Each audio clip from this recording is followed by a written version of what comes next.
Bismillah. Assalamualaikum warahmatullahi wabarakatuh. Alhamdulillah wassalatu wassalamu ala Rasulillah wa ala alihi wa sahbihi wa mawalah. Wa ashhadu an la ilaha illallah wahdahu la syarikalah wa ashhadu anna Muhammadan abduhu wa rasuluh sallallahu alaihi wa ala alihi wa sahbihi wa man tabi'ahum bi ihsanin ila yaumiddin. Alhamdulillah, puji syukur kita haturkan kehadirat Allah Subhanahu wa taala. Kembali di pagi ini kita melanjutkan kajian rutin dengan membaca kitab Al-Mulakhas fi Syarhi Kitab Tauhid. Dan insyaallah kita akan membaca ayat di surat Saba yang disebutkan oleh penulis. Tepatnya surat Saba ayat 22. Di buku saya nggak ada nomor ayatnya. Ayat berapa? 22 dan sampai 23 atau sampai 24. Allah Subhanahu wa taala berfirman, "Qul ud'ul ladzina za'amtum min dunillahi la yamlikuna mithqala dzarratin fis samawati wala fil ard wama lahum fihima min syirkin wama lahu minhum min dhahir." ولا تنفع الشفاعة عنده إلا لمن أذن له حتى إذا فزع عن قلوبهم قالوا ماذا قال ربكم قالوا الحق وهو العلي الكبير. قل ادعوا الذين زعمتم, katakanlah, panggillah orang-orang yang kalian anggap sebagai Tuhan min dunillah, selain Allah itu. La yamlikuna mithqala dzarratin, mereka tidak memiliki mithqala dzarrah, seberat dzarrah, walaupun setitik debu mereka enggak punya. Fis samawati wala fil ardi, baik yang ada di langit maupun di bumi. Wa ma lahum fihima min syirkin, dan mereka juga bukan sekutu Allah dalam menciptakan langit dan bumi. Wa ma lahu minhum min dhahir, dan mereka juga tidak pernah membantu Allah dalam menciptakan langit dan bumi. Wala tanfa'u syafa'atu 'indahu illa liman adzina lah, dan syafaat di sisi Allah tidak bermanfaat kecuali bagi siapa yang Allah izinkan untuknya. Sampai di sini sisi pendalilan berkaitan dengan syafaat. Sekarang kita lihat makna dari kosakata yang ada. Qul, katakanlah, ailil musyrikin, di hadapan orang-orang musyrik. Za'amtum ay za'amtumuhum alihatan, yang kalian sangka, maksudnya adalah yang kalian sangka sebagai Tuhan. Min dunillah, selain Allah. Liyanfa'ukum, untuk memberikan manfaat kepada kalian. Biza'mikum, sebagaimana anggapan kalian. Mithqal bimakna wazna, seberat dzarrah. Min khairin aw syarrin, seberat debu, baik kebaikan maupun keburukan. Wal muradu bidzarrah, dan yang dimaksud dengan az-zarrah adalah an-namlah as-saghirah, semut yang paling kecil. Wa yuqal, dan ada juga yang berpendapat, likulli juz'in min ajza'il haba dzarratun, setitik debu yang terbang di udara itulah dzarrah. Yang ditangkap nggak bisa, ditimbang nggak ada angkanya. Ada timbangan digital yang sensitif itu ya. Ketika dikipasi, dikipas gini keluar angka. Tapi di permukaannya itu ada banyak debu. Ada banyak debu, bukan cuma satu. Dan itu tidak menunjukkan angka sama sekali. Syirkun ay syirkah ma'allah, sekutu dalam arti sekutu dalam penciptaan bersama Allah. Wa ma lahu minhum min dhahir, dan Tuhan-Tuhan itu juga tidak dhahir, membantu. Yu'inuhu, membantu Allah, ala tadbiri amris samawati wal ard, untuk mengatur langit dan bumi. Wala tanfa'u syafa'atu 'indah, sementara syafaat tidak bermanfaat di sisi Allah. Illa liman adzinalah, kecuali yang Allah izinkan. Baik. Ayat ini disebut oleh Ibnu Qayyim rahimahullah sebagai ayat yang membongkar syirik dari akarnya. Sehingga kalau orang paham ini, dia pasti tahu betapa tidak masuk akalnya syirik, betapa tidak rasionalnya syirik. Karena begini, kenapa orang itu menyembah selain Allah? Karena dia punya harapan terhadap apa yang dia sembah. Sehingga dia menyembah selain Allah karena dia punya harapan terhadap apa yang dia sembah. Yang harapan itu tidak bisa diwujudkan oleh makhluk. Kalau bisa diwujudkan oleh makhluk, maka dia tidak akan menyembah selain Allah. Kalau bisa diwujudkan oleh manusia, tidak akan menyembah dan meminta kepada selain Allah. Tapi ketika apa yang dia inginkan itu tidak bisa diwujudkan oleh makhluk, maka dia akan menyembah kepada yang lain. Sebagai contoh, orang ateis yang dia merasa bahwa tidak ada takdir, maka dalam pikiran dia, manusia kalau menginginkan sesuatu, ya dia harus berupaya apapun yang bisa dia lakukan.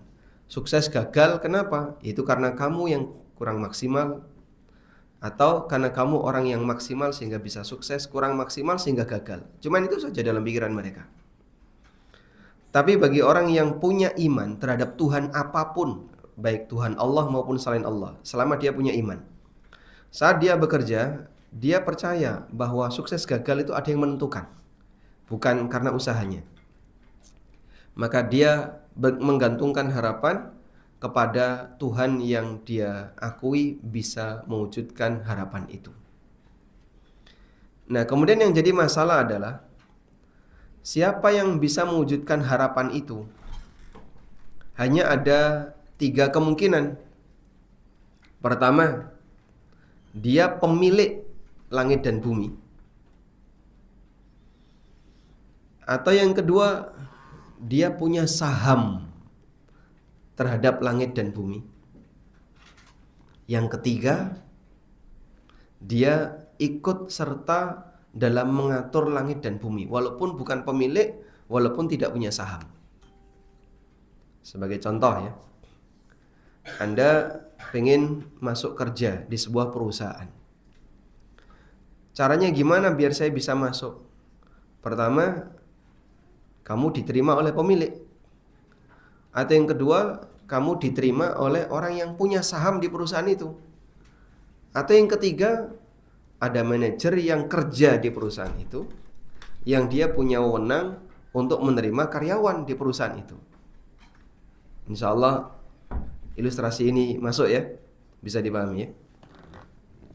Sehingga ketika kita punya harapan terhadap perusahaan itu, maka ada 3 kemungkinan yang bisa mewujudkan harapan kita. Pemiliknya, atau yang kedua adalah orang yang punya saham di perusahaan itu, atau yang ketiga adalah orang yang kerja di perusahaan itu.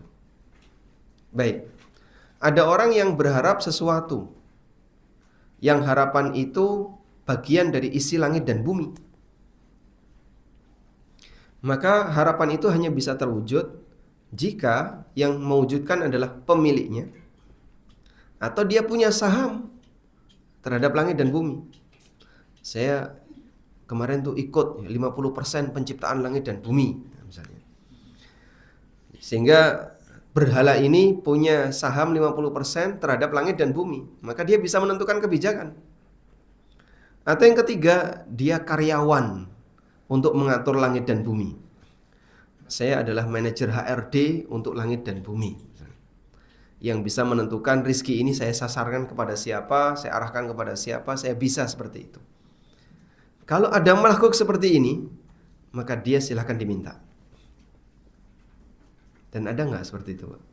Nggak ada. Yang menciptakan langit dan bumi dan pemiliknya hanya Allah. Hanya Allah satu-satunya memiliki langit dan bumi. Yang kedua, hanya Allah yang memiliki saham langit dan bumi, nggak ada yang lain. Yang ketiga, hanya Allah yang mengatur langit dan bumi, nggak ada yang lain. Malaikat itu diperintahkan oleh Allah sesuai dengan apa yang dikehendaki oleh Allah. Sehingga Dari tiga ini tidak ada satupun makhluk yang memiliki. Bagaimana mungkin mereka akan diminta untuk mendapatkan kelancaran rizki, kelancaran jodoh, biar usahanya lancar dan seterusnya? Karena mereka tidak bisa mengatur alam. Kenapa mereka diminta? Padahal mereka bukan pemilik, mereka juga nggak punya saham terhadap alam, dan mereka juga bukan pengatur alam. Bagaimana mungkin mereka diminta? Karena itu syiriknya orang dulu dengan orang sekarang lebih parah mana? Sekarang. Karena syiriknya orang dulu, orang-orang jahiliyah di masa silam, tidak ada yang meyakini bahwa berhalanya itu ngatur alam. Mereka menyembah Lata, Uzza, Hubal dan seterusnya. Mereka tidak meyakini kalau berhalanya ngatur alam. Tapi orang sekarang punya keyakinan ada wali Ghaus yang mengatur hujan, ada wali Aqtab, ada wali Autad, wali Kutub yang dia mengatur iklim, kemudian wali Watad, Autad yang diyakini mengatur agar bumi ini tidak goncang. Jadi ada model keyakinan-keyakinan kayak gitu. Terus digambarkan ya, ada dewa air, ada dewa bumi, ada dewa angin, ada dewa apa lagi? Ya kayak film kartun dulu, Pak. Jadinya orang ditanamkan satu prinsip bahwa ada yang mengatur alam. Dan itu dusta semuanya. Sampai sekarang masih banyak tokoh-tokoh sufi yang memasarkan akidah semacam ini. Bisa jadi dia itu wali Ghaus, bisa jadi dia itu wali Autad. Tapi mereka nggak bisa menentukan wali Ghaus itu yang mana. Pokoknya ada, tinggalnya di mana? Di Sleman. Masa wali Ghaus tinggal di Sleman? Nah, model keyakinan seperti itulah keyakinan dusta. Makanya orang musyrik di masa silam, mereka tahu bahwa Tuhan yang mereka sembah itu tidak bisa mengatur alam. Tidak memiliki alam, tidak bisa mengatur alam. Orang sekarang meyakini Tuhannya bisa mengatur alam. Siapa yang lebih parah? Kesyirikan orang sekarang. Waliyadzubillah. Baik. Nah, ketika tiga kemungkinan ini tidak ada, maka tinggal satu. Tinggal satu. Apa itu? Tuhan yang disembah ini bisa memberi syafaat di hadapan Allah. Dia memang bukan pemilik. Dia memang tidak punya saham terhadap alam. Dan dia, Tuhan yang kami sembah, juga tidak bisa mengatur alam. Dia bukan manajernya Allah dalam mengatur alam. Karena terkadang ada orang punya perusahaan, tapi untuk manajerial diserahkan ke siapa? Ke orang lain. Udah kamu ini aja yang nangani, saya sudah serahkan semuanya ke kamu. Maka orang ini jadi apa? Karyawan, pemilik untuk mengelola perusahaannya. Ada nggak berhala yang seperti itu? Nggak ada. Maka Allah tidak punya karyawan yang kemudian dipasrai untuk mengelola alam semesta ini. Siapapun dia. Kalau kemudian mereka nggak punya sama sekali dan nggak punya saham di situ dan juga tidak bisa mengatur alam, lalu kenapa diminta? Tinggal satu kemungkinan, yaitu mereka meyakini yang kami sembah ini punya syafaat. Yang kami sembah ini punya syafaat. Maka Allah tegaskan di ayat 23, wala tanfa'u syafa'atu 'indahu illa liman adzinalah. Kalaupun kalian yakini dia punya syafaat, namun ingat syafaat itu tidak akan bermanfaat di sisi Allah kecuali bagi siapa yang Allah izinkan untuk memberi syafaat. Artinya sepanjang Allah tidak mengizinkan untuk memberi syafaat, bagaimana mungkin dia akan memberi syafaat? Allah tidak akan pernah mengizinkan mereka untuk memberikan syafaat kecuali bagi yang Allah Subhanahu wa taala ridhai.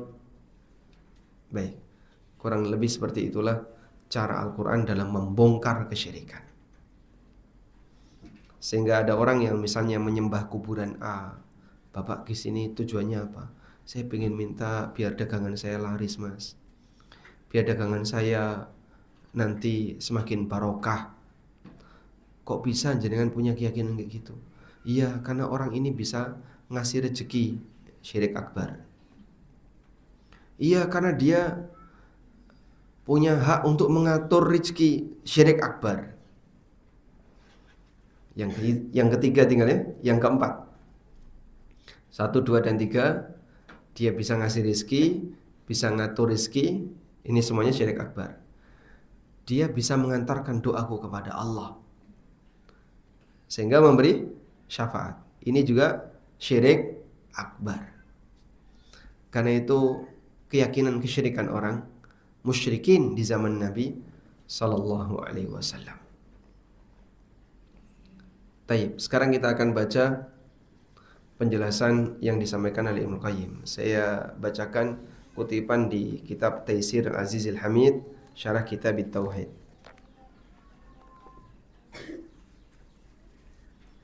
Berkaitan dengan ayat surat Saba ayat 22 23 yang tadi kita baca.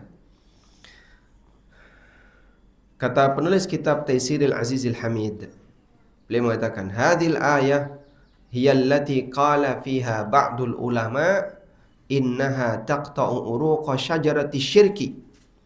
Ayat ini itulah yang dikatakan oleh sebagian ulama telah memangkas pohon syirik sampai akar-akarnya. Minal qalbi, dari paling dalam, liman aqalaha, bagi siapa yang mau untuk merenungkannya. Kalau orang merenungkan isi ayat ini, dia akan bisa mendapatkan pelajaran betapa ayat ini bongkar syirik dari apa? Dari akarnya.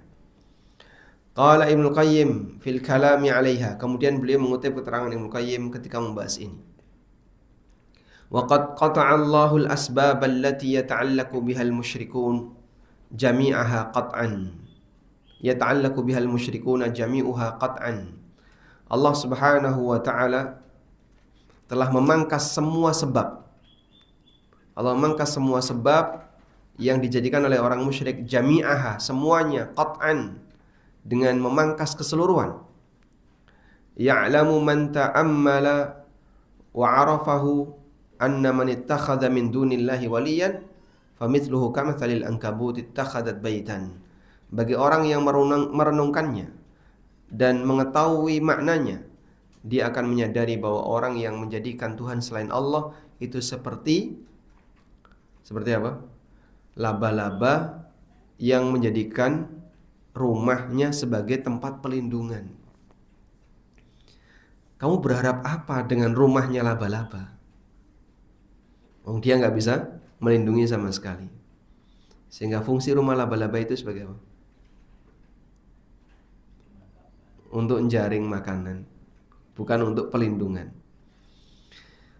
Wa inna auhanal buyuti labaitul ankabut, dan rumah yang paling lemah itu rumah laba-laba.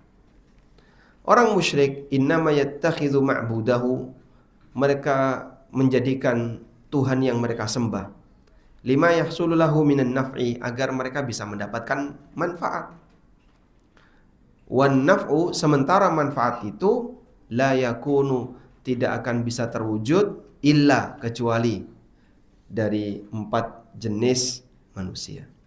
Anda tidak akan bisa mendapatkan manfaat kecuali dari 4 jenis manusia, atau dari 4 jenis makhluk. Pertama, وَالنَّفْعُ لَا يَكُونُ إِلَّا لِمَنْ يَكُونُ لَهُ فِيهِ خَصْلَةٌ مِنْ هَذِهِ الْأَرْبَعِ. Orang tidak akan bisa mendapatkan manfaat kecuali dari 4 jenis hal ini. Pertama adalah imma malikun lima yuriduhu abiduhu minhu. Pertama, dia pemilik. Pemilik terhadap apa yang diinginkan oleh hambanya. Bapak kan pemilik rizki, maka saya minta rizki. Nah, itu bisa ngasih dia. Kenapa? Karena dia memiliki. Yang kedua, fa illam yakun malikan kana syarikanil malik.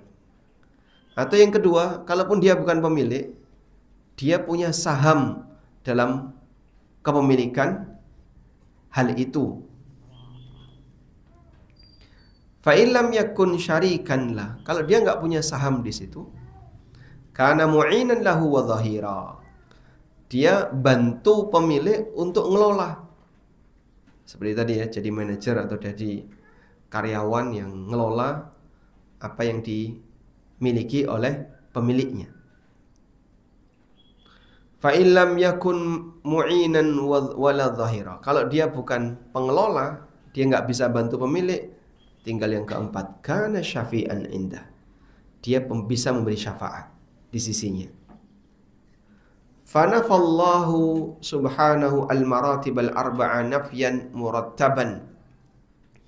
Dan Allah tegaskan secara berurutan 4 hal ini, muntakilan minal a'la ila maduna, dari yang paling tinggi kemudian diurutkan ke bawahnya.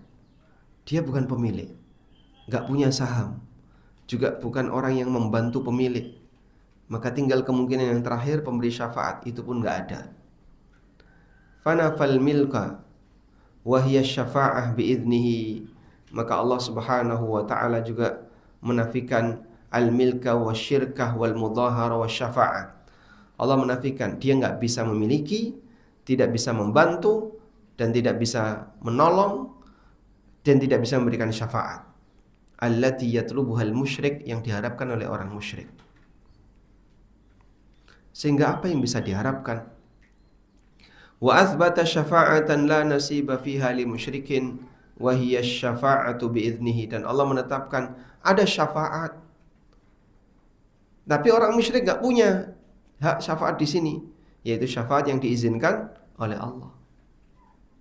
Kalaupun ada Tuhanmu yang bisa beri syafaat, misalnya Nabi Isa, bisa gak ngasih syafaat? Nabi Isa bisa? Hah? Nabi bisa. Nah, para nabi kan bisa memberi syafaat. Kalaupun yang kamu sembah itu bisa memberi syafaat, seperti para nabi, para malaikat, atau orang soleh yang sejatinya, tapi kamu gak berhak, karena kamu tidak diridhai oleh Allah, disebabkan perbuatan kamu menyekutukan Allah. Maka gagalnya ada di mana? Di posisi calon penerima syafaat. Yang memberi syafaat ada, tapi calon penerimanya gagal, karena dia berbuat syirik kepada Allah.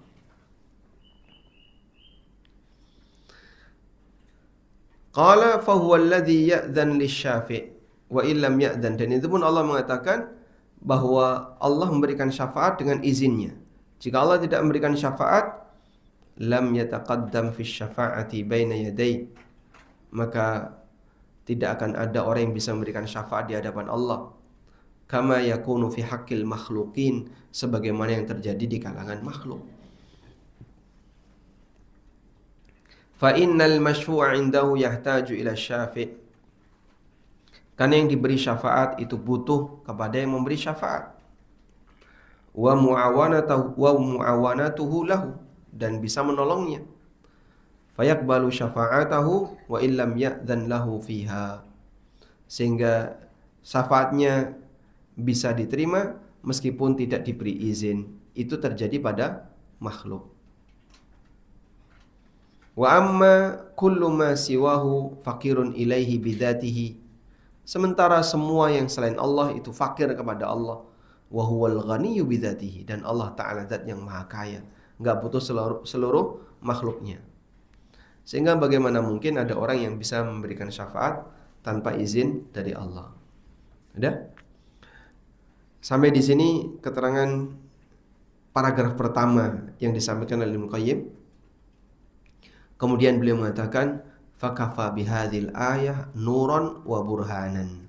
Cukuplah dengan ayat ini menjadi petunjuk dan bukti, wa najatan wa tajridan lit tauhid, dan penjelasan tentang kemurnian tauhid, wa qat'an li usuli syirki wa mawadihi liman aqalaha, dan bisa memutus pangkal kesyirikan dan juga cabang-cabangnya bagi siapa yang mau merenungkannya. Kemudian yang mukanya mengatakan wal Qur'anu mamlu'un min amthaliha wa nadha'iriha, dan Quran itu banyak sekali berisi pelajaran dalam bentuk permisalan. Walakin aktsaran nasi la yash'urun, Tapi manusia nggak merasa bidukhulil waqi' tahtahu, kalau sebenarnya dia bagian dari itu. Sehingga bisa jadi dia baca Quran, dia khatam, tapi dia pelaku pelanggaran. Banyak kayak gitu ya. Sehingga dia khataman Quran, tapi dia pelaku pelanggaran. Wallahu ta'ala alam. Baik, ini keterangan yang disampaikan oleh Ibnu Qayyim. Jadinya kita ingin memberikan penekanan berkaitan dengan bagaimana cara Al-Quran dalam membongkar kesyirikan dari akarnya. Metodenya gimana, Pak? Allah menjelaskan dengan perumpamaan bahwa Tuhan yang mereka miliki itu tidak ada pada 4 tingkatan. Bukan pemilik saham, bukan pengelola yang membantu Allah, dan dia tidak bisa memberi syafaat kecuali dengan izin Allah. Selanjutnya kita akan baca al-ma'na al-ijmali lil ayatain. Tafadhali.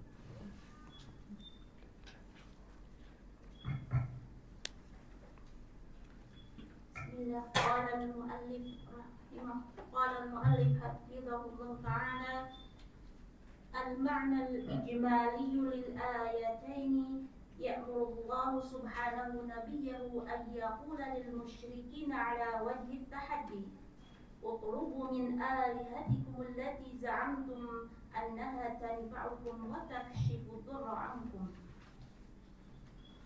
فإنهم لا يقدرون على ذلك لأنهم لا يملكون من الكون وزن أصغر نملة ملكا مستقلا وليس لهم في الكون أدنى شركة مع الله وليس منهم أحد يعين الله في تصريف الأمور ولا يقدرون على التقدم بين يديه في الشفاعة لهم إلا إذا أذن لهم بذلك وهو لا يأذن بالشفاعة لمشرك فهم لا يملكون شيئا استقلالا ولا يشاركون في الملك ولا يعاونون المالك ولا يملكون الشفاعة عنده بغير إذنه فبطلت عبادتهم من دون الله. Nah, penjelasan global dari 2 ayat di atas. Allah perintahkan kepada Nabi-Nya sallallahu alaihi wasallam untuk menyatakan kepada orang musyrik dalam bentuk tantangan, ala wajhi tahaddi, dalam bentuk tantangan. Coba kalian minta kepada Tuhan kalian yang kalian sangka mereka bisa memberikan manfaat, bisa ngasih rizki, bisa memperlancar sumber pendapatan, bisa melancarkan jodoh, ngasih kesehatan dan seterusnya.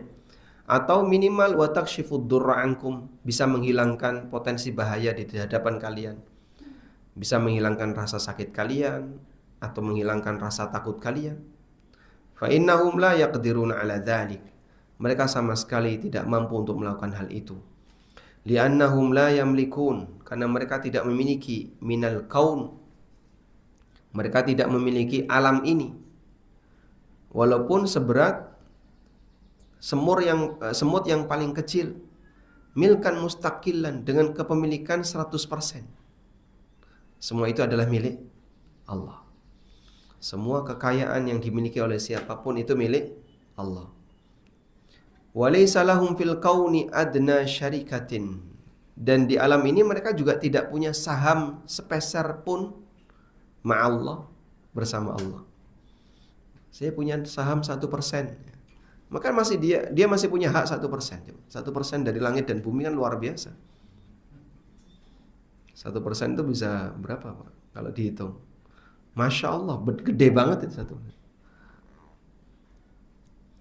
Mereka nggak punya walaupun 1/mil, walaupun 0,000, nggak punya sama sekali. Walaysa minhum ahadun, dan tidak ada satupun di antara mereka yang menolong Allah atau membantu Allah dalam mengelola alam ini. Oh, memang dia nggak punya saham, tapi dia ikut serta dalam mengelola ini. Nah, ini yang jahat dari keyakinan kelompok sufi tadi ya. Dia meyakini ada wali yang bisa mengelola, yang bisa mengatur alam. Dan itu klaim dusta. sementara yang dirampas adalah apa yang menjadi milik Allah Subhanahu wa taala. Dan mereka juga tidak bisa memberikan syafaat di hadapan Allah kecuali dengan izinnya ketika mereka ingin memberikan syafaat kepada mereka. Karena Allah tidak akan mengizinkan syafaat. Yu'awinuna al-malika wa la yamlikuna syafa'ata indahu bighairi idnihi. Dan juga tidak bisa memberikan pertolongan agar bisa memberi syafaat. Dia tidak bisa ngasih syafaat dan tidak bisa menolong untuk memberikan syafaat kecuali dengan izin Allah. Maka semua bentuk peribadatan kepada mereka itu gak ada gunanya alias batal. Batal dalam arti rusak, sehingga tidak boleh dipertahankan dan bahkan seharusnya dihindari. Selanjutnya, munasabatul ayataini lil bab. Kita baca dulu. Tafadhali. Munasabatul ayataini lil bab anna fihi maradda 'ala al-musyrikin alladhina yataqarrabuna ila al-awliya yatlubuna minhum asy-syafa'ata wa yad'unahum li jalbi an-naf'i wa daf'i ad-durr. ما يستفاد من الآيتين الأول الرد على المشركين الذين يدعون مع الله آلهة من الملائكة وغيرهم ويزعمون أنهم يملكون لهم نفعا أو يدفعون عنهم ضرا. الثاني مشروعية محاجة المشركين لإبطال الشرك ومناظرتهم في ذلك. الثالث قطع الأسباب التي يتعلق بها المشركون وذلك أن المشرك إنما يتخذ معبوده لما يحصل له من النفع والنفع لا يكون إلا ممن فيه خصلة من أربع. الأولى إما أن يكون مالكا لما يريده منه عابده. الثانية وإما أن يكون شريكا للمالك. الثالثة وإما أن يكون ظهيرا أو معينا له. الرابعة وإما يكون شفيعا عنده. وقد نفى سبحانه وتعالى هذه الأسباب الأربعة في آلهة المشركين فبطلت عبادتها. الرابعة إثبات الشفاعة التي تكون بإذن الله. الخامسة أن المشركين لا تنفعهم الشفاعة لأن الله تعالى لا يأذن فيها للمشرك. Keterkaitan ayat dengan bab ini, di sini terdapat bantahan bagi orang musyrik yang mereka menyembah para berhala yang disebut dengan wali. Kenapa berhala disebut wali? Wali bagi penyembahnya. Mereka meminta syafaat kepada mereka dan berdoa kepada berhala itu agar mendapatkan manfaat atau menghindari diri dari madarat. Kemudian pelajaran yang bisa diambil dari dua ayat di atas, bantahan bagi orang musyrik yang berdoa kepada Tuhan-Tuhan selain Allah, baik para malaikat maupun yang lainnya, dan mereka merasa bahwa Tuhan itu bisa ngasih sesuatu atau bisa tolak bala.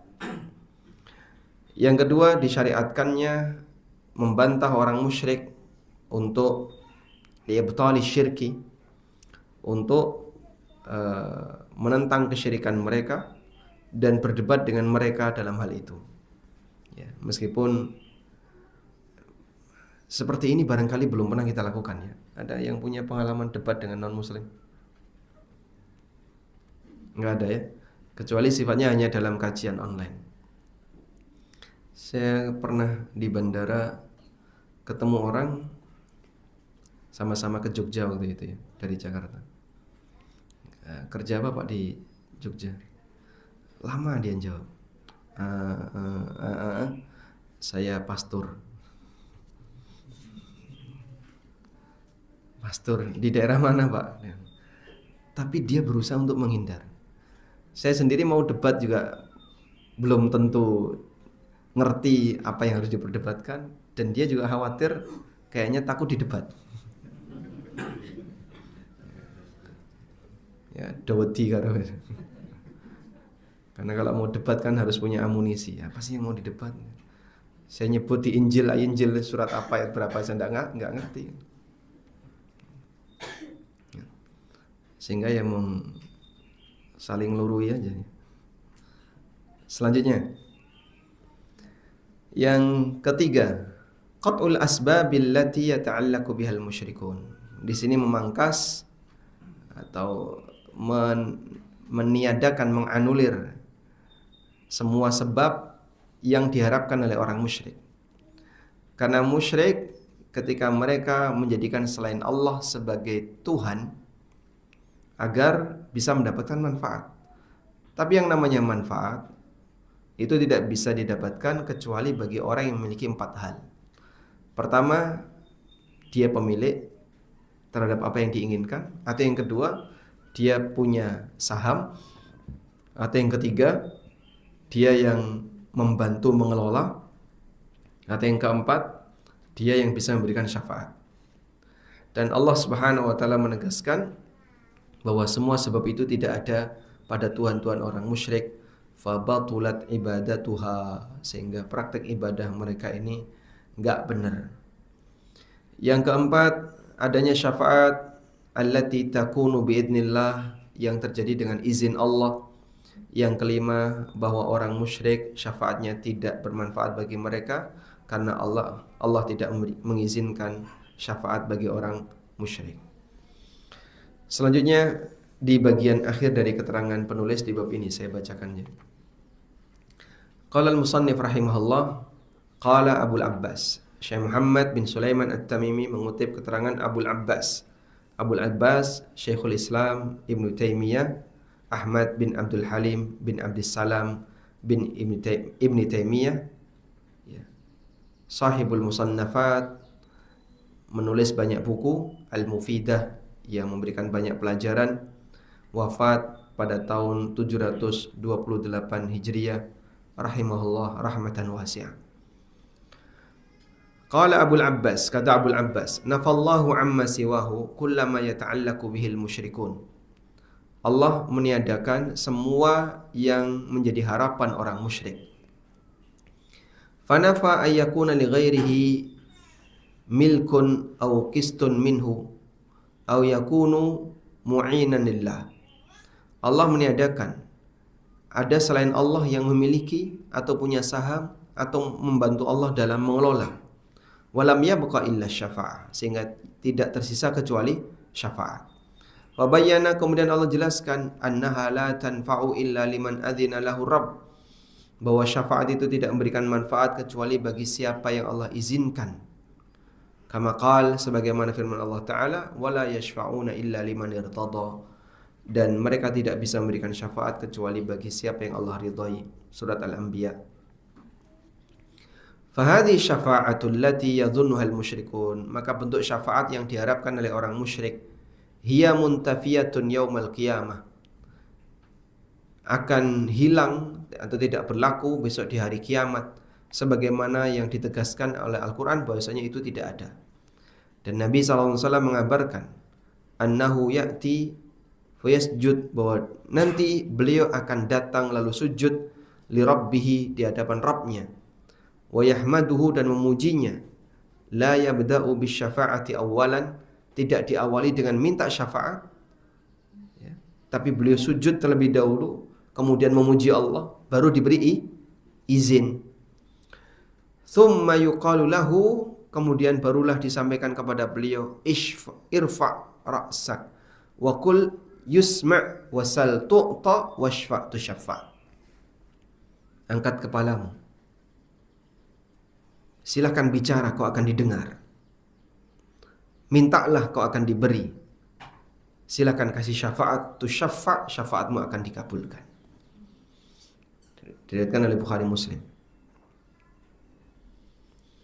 Wa qala lahu Abu Hurairah radhiyallahu anhu, dan Abu Hurairah pernah mengatakan kepada Nabi sallallahu alaihi wasallam, "Man as'adun nasi bi syafa'atika?" Siapakah orang yang paling berbahagia ya Rasulullah karena mendapatkan syafaat dari Anda?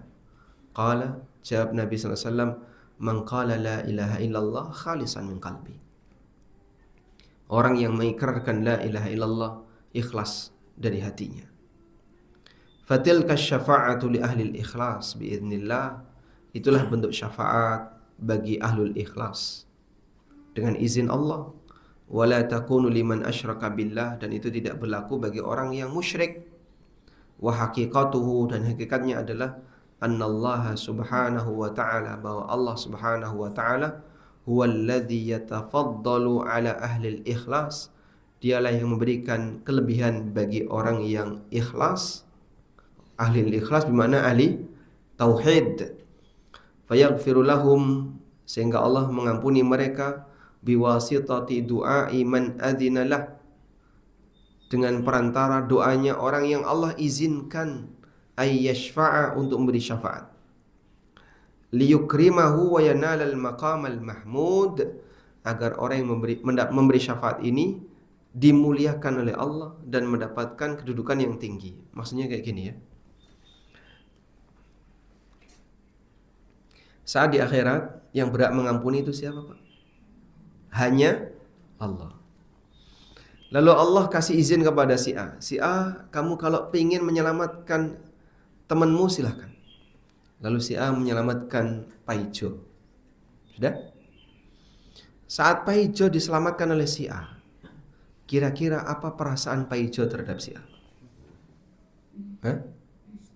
Dia akan merasa utang budi kepada si A. Pertanyaannya, bisa nggak Allah mengampuni Paijo tanpa si A?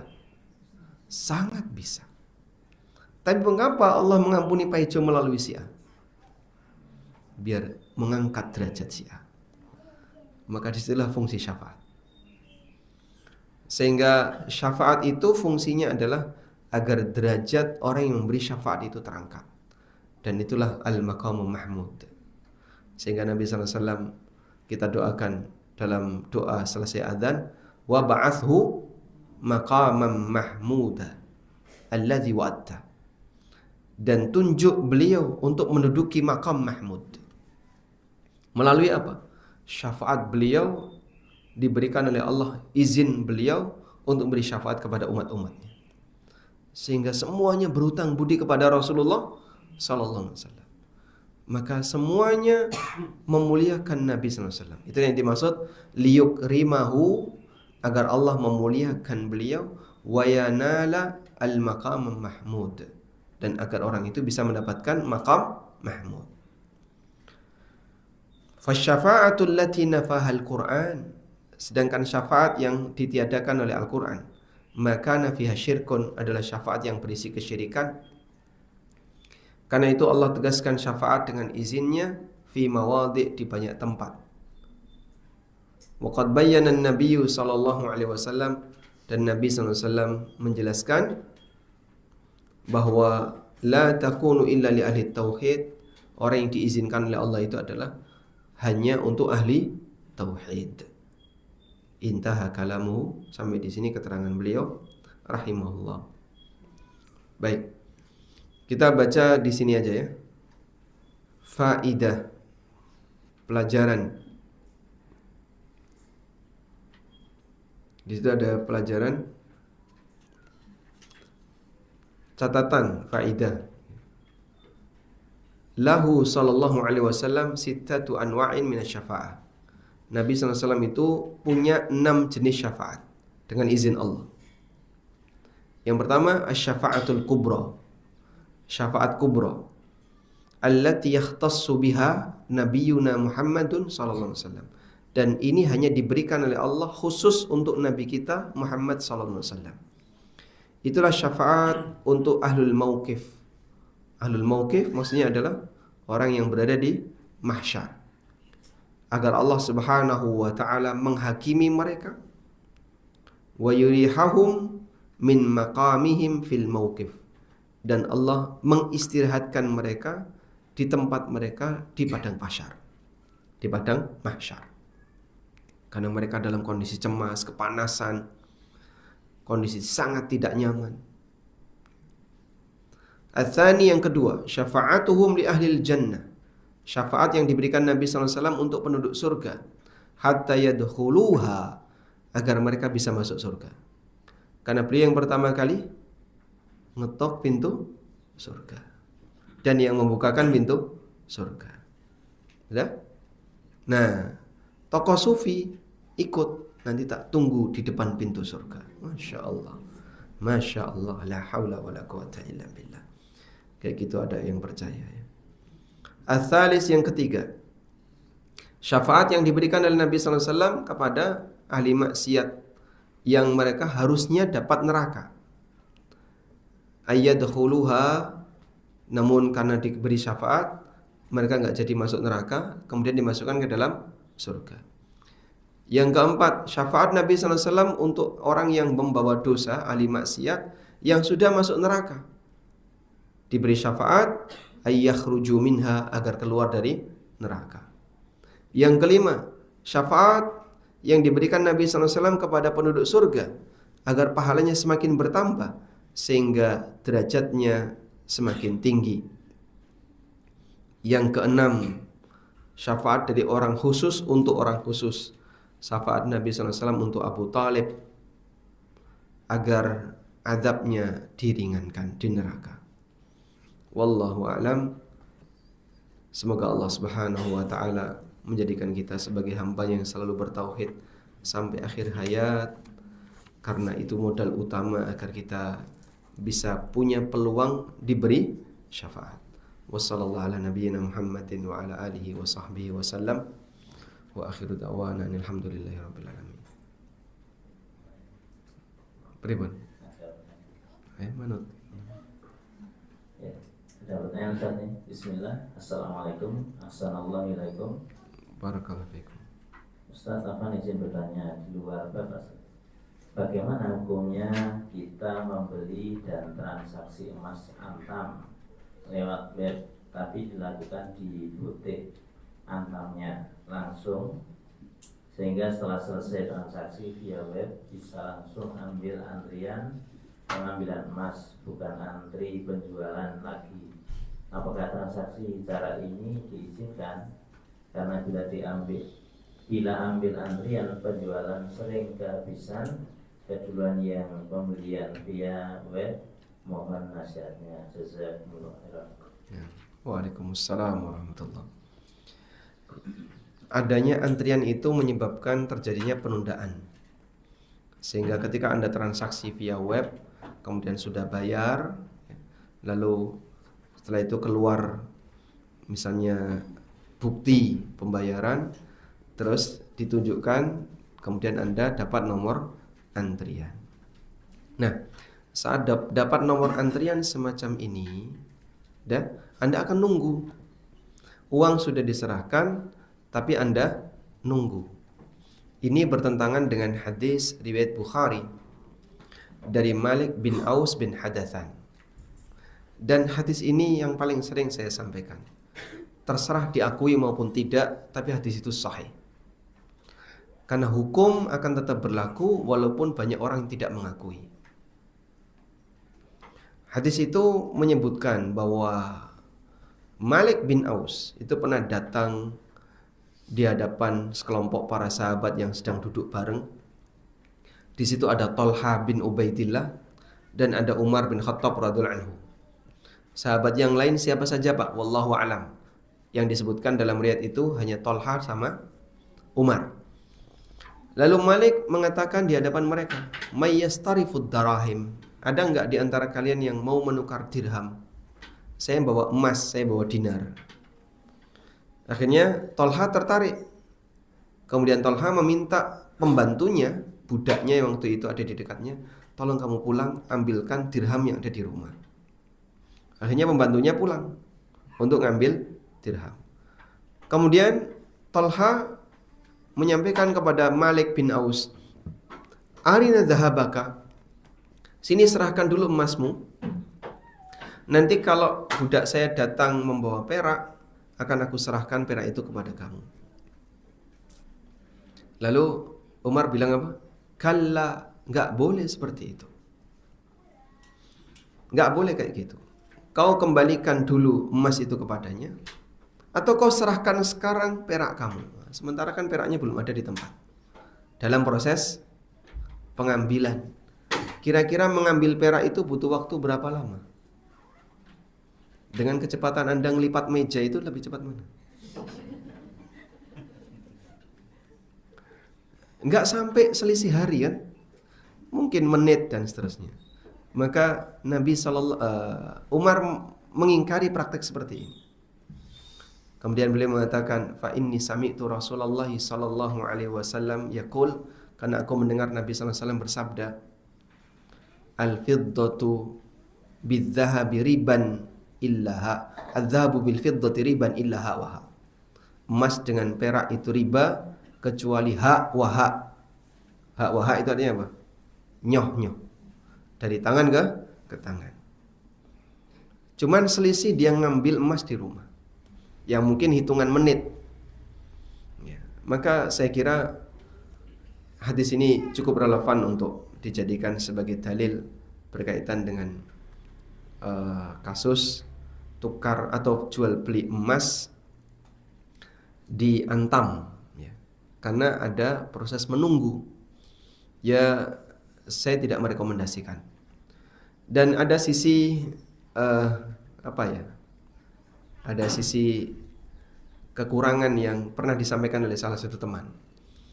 Anda kalau beli emas di Antam itu kan tercatat sebagai pemilik emas tersebut.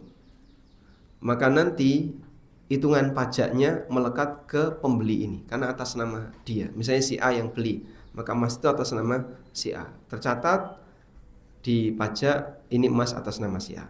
Ketika si A ini jual ke si B, tetap yang dikejar si A, karena atas nama si A. Maka lebih untung beli emas terbitan Antam dari orang lain daripada langsung ke butik. Kata dia begitu ya. Saya juga nggak tahu ya. Dan saya tidak pernah beli emas di butik Antam. Lebih untung kalau dia beli dari temannya, karena nanti tetap atas nama pembeli pertama. Sehingga kalau misalnya Anda koleksi emas dari teman-teman yang lain dalam jumlah banyak ya, misalnya sampai 5 kilo misalnya, 5 kilo itu sama wadahnya.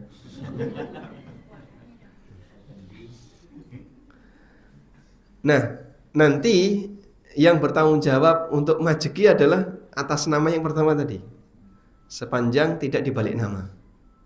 Maka kadang ada salah satu teman tuh yang kena hitungan pajak emas, tapi dia merasa emas ini sudah saya jual. Nah, tapi nama bapak masih tercantum di situ. Terus caranya gimana? Bapak harus datang ke butik untuk menyatakan bahwa emas ini sudah pindah orang lain. Nah, itu butuh proses yang lebih panjang. Ya, kalau mau repot ya silahkan. Kemudian yang lainnya, catatan yang lain, investasi emas itu kalau jangka pendek rugi. Investasi emas itu minimal setahun ke atas kalau mau untung ya.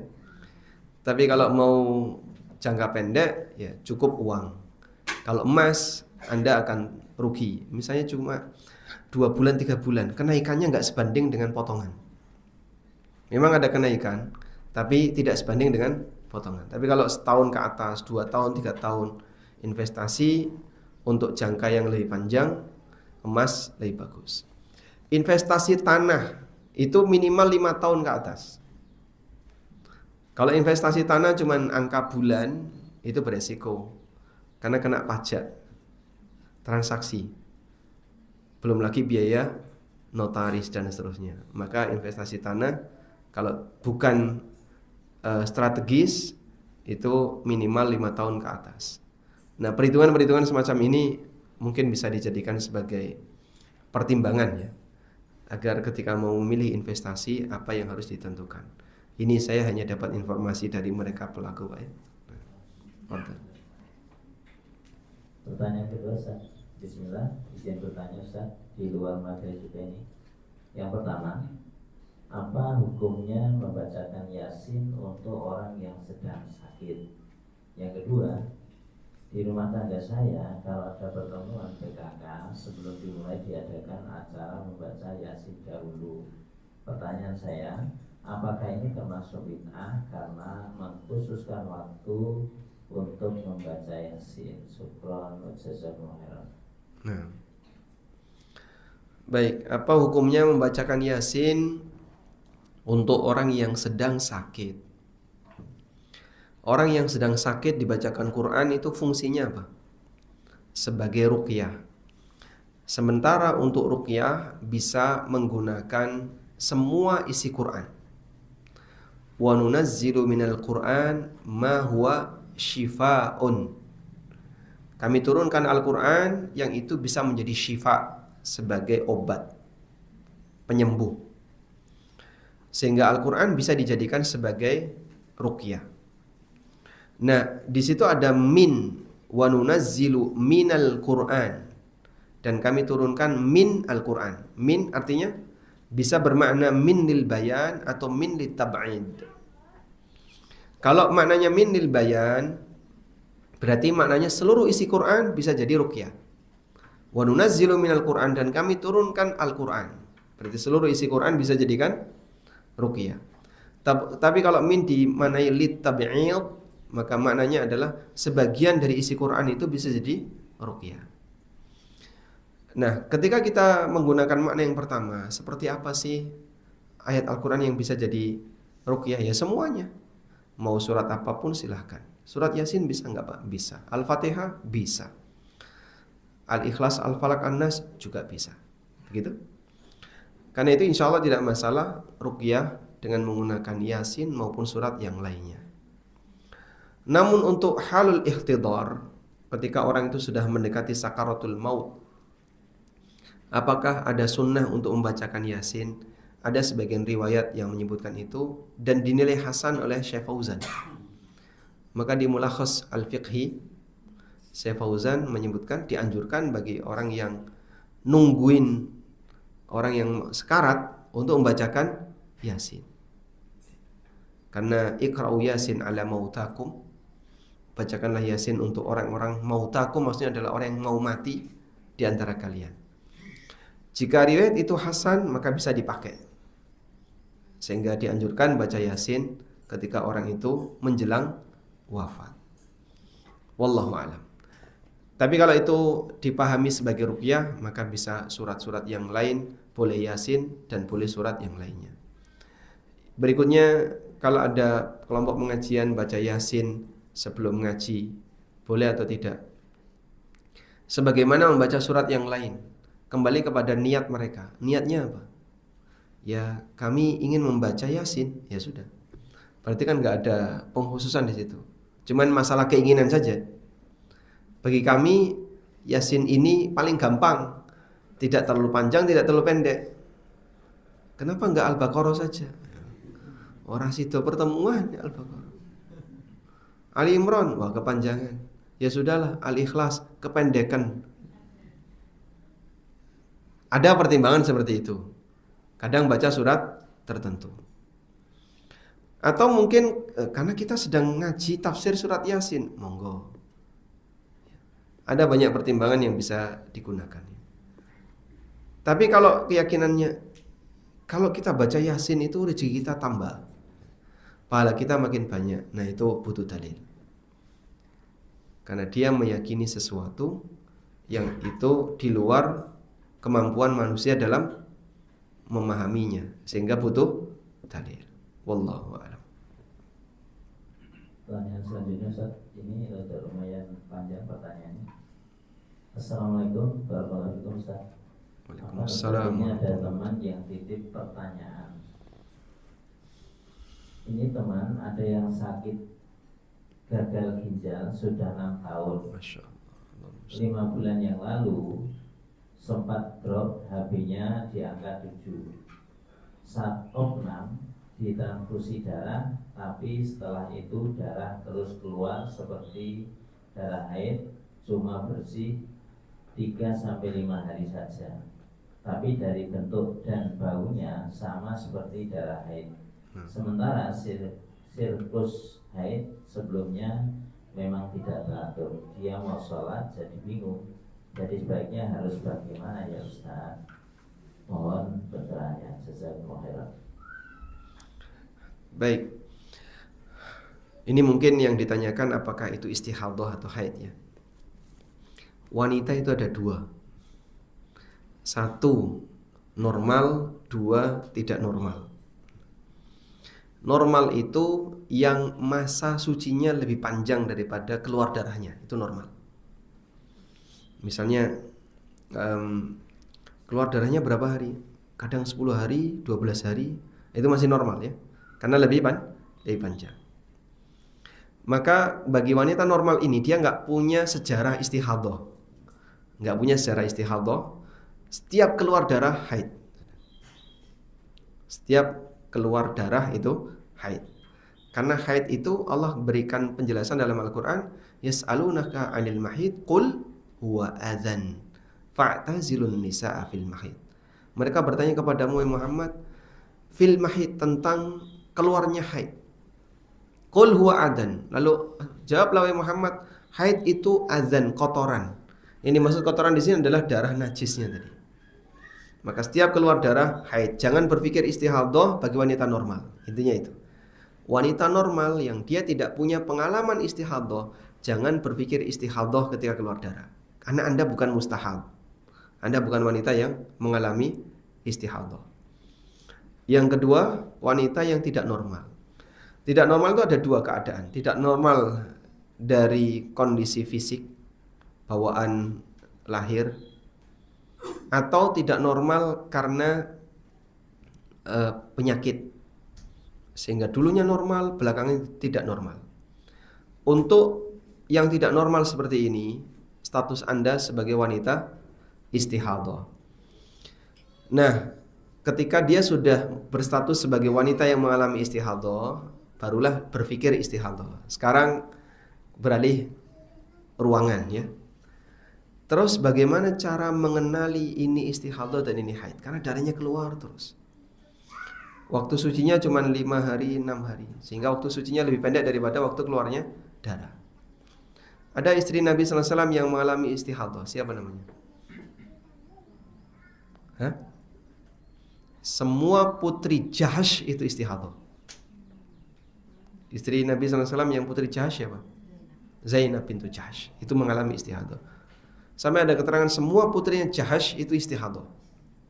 Jadi dulur-dulurnya Zainab itu istihadah semuanya. Pada kondisi istihadah seperti ini, maka ada beberapa metode untuk menentukan ini haid atau istihadah. Metode yang pertama, berdasarkan kebiasaan, dan ini yang utama. Biasanya haid tanggal berapa sampai berapa? Tanggal sekian sampai sekian. Baik kunci di angka itu, sisanya suci.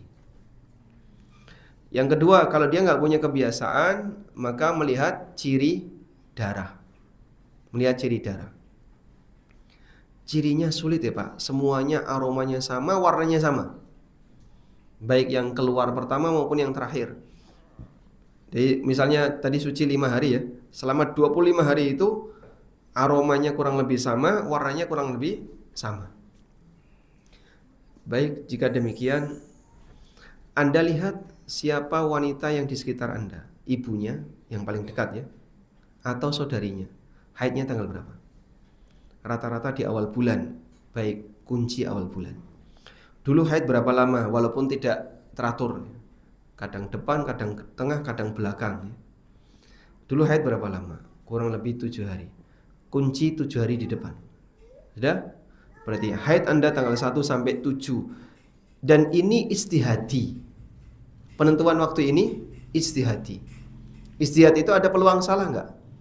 Ada, tapi berangkat dari semangat untuk mengambil titik benar. Maka kalaupun salah, ma'fu. Sehingga enggak perlu pusing. Nanti pusingnya itu akan bikin stres. Sehingga dia jadi enggak fokus ibadah. Jangan-jangan ini haid, jangan-jangan ini tidak haid. Pusing kayak gitu, buang semua pusing itu. Karena ini bisa menimbulkan was-was setan. Anda kunci tanggal 1 sampai tanggal 7 haid sudah. Sisanya tidak haid. Nah, dengan cara demikian beliau akan bisa dalam kondisi yakin kapan haid dan kapan tidak haid. Wallahu a'lam. Ini pertanyaan terakhir, insyaallah. Bismillah, Afan izin bertanya Ustaz. Apakah kupon undian belanja diperbolehkan? Kalau gratis boleh ya. Karena gharar gratis hukumnya boleh. Dan hadiah itu contoh gharar gratis. Anda ngasih hadiah dibungkus nggak? Hadiah, rata-rata hadiah dibungkus ya. Nah, pakai box kado. maka hadiah itu semakin goror, semakin hadiah. Karena dia nggak kelihatan. Sehingga tidak masalah ketika kupon undian belanja itu diisi, yang penting gratis. Tapi kalau berbayar, kalau mau dapat kupon Pak, bayar 10.000. Nah itu SDSB, nggak boleh. Tapi kalau gratis boleh. Wallahu a'lam wa sallallahu ala nabiyyina Muhammadin wa ala alihi wa sahbihi wa sallam. Wa akhiru da'wana alhamdulillahi rabbil alamin. Wassalamualaikum warahmatullahi wabarakatuh.